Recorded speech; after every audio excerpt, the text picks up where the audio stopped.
Magluluto ako ng sinangag. Fried rice. So, kasi na-miss ko kumain ng fried rice. So, hiwa muna tayo ng sibuyas. Actually, kanina na-fried ko na yung ibang ingredients. Pakita ko sa inyo. Mamaya, tapusin ko lang itong sibuyas. Gagayatin ko pa ito silang maliliit.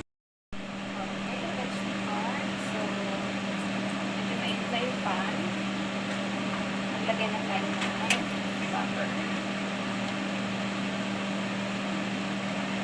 So, yung butter na gamit namin is ito.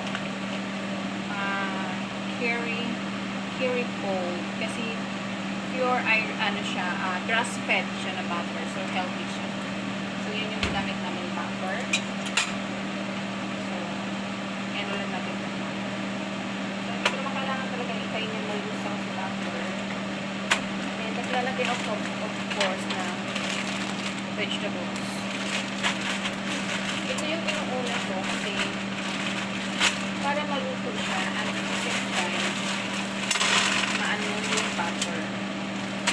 Masikot na ano doon sa vegetables. Kasi yung anak ko hindi niya gusto yung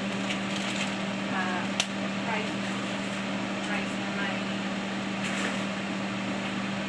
vegetable, pero hindi naman pwedeng walang vegetable na plain rice lang in meat. So, sorry guys. So, hayaan muna natin siyang maluto. Takpan na natin na maluto yung vegetables. Then, balikan natin. Okay. So, tingin ko naman pwede na yung gulay. So, after nito,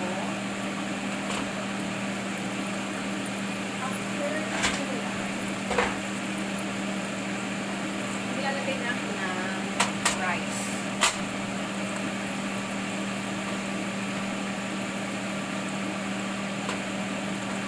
So, pag nagpo-fried rice ako, ang ginagamit ng rice ay leftover rice. Hindi ko ako nagamit ng bagong kain. Ito po ay leftover. So, if may plan ako na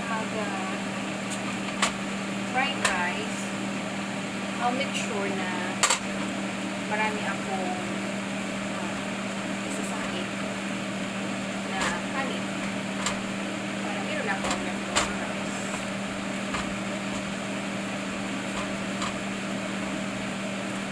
So, ano na natin yung ating rice.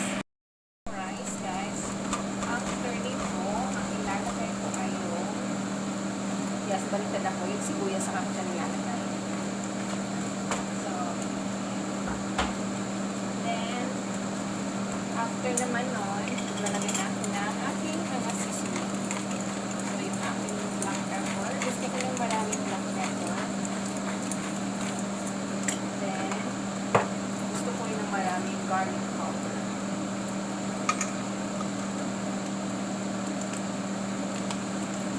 Then, yung ating favorite seasoning. Actually, tansya-tansya lang yun, guys. Then, itong aking chili powder, hindi masyadong madami. Kasi, makakang na rin naman ng black pepper. Then, itong aking tahini. Then, ihahalo ko sila. Ulit. Para mahalo yung seasoning. So, after ko siya ihalo,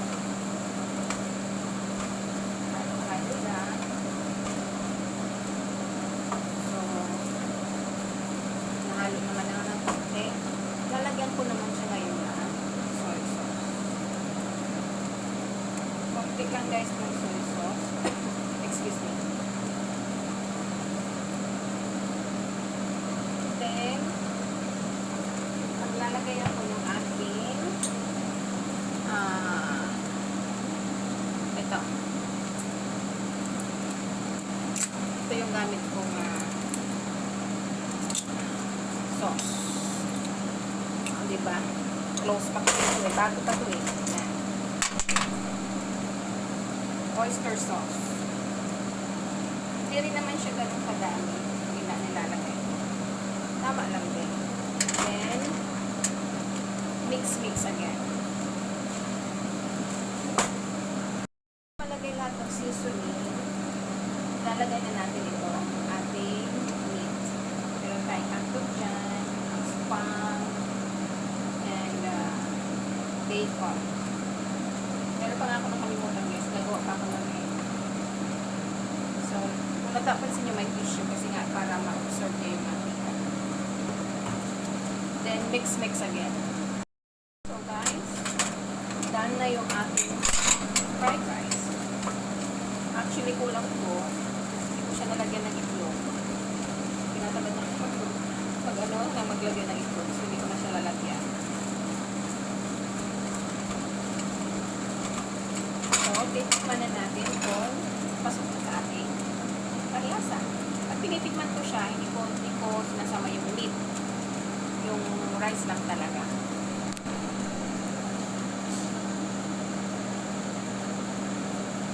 Kasi mainit.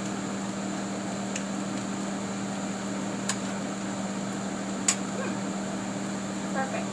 Perfect na sa akin. Hindi ko na siya i-adjust. So, kung walang pa sa inyo yung lasa, magdagdag na lang kayo ng seasoning na gusto nyo. Anyway, like and subscribe to my channel. Bye!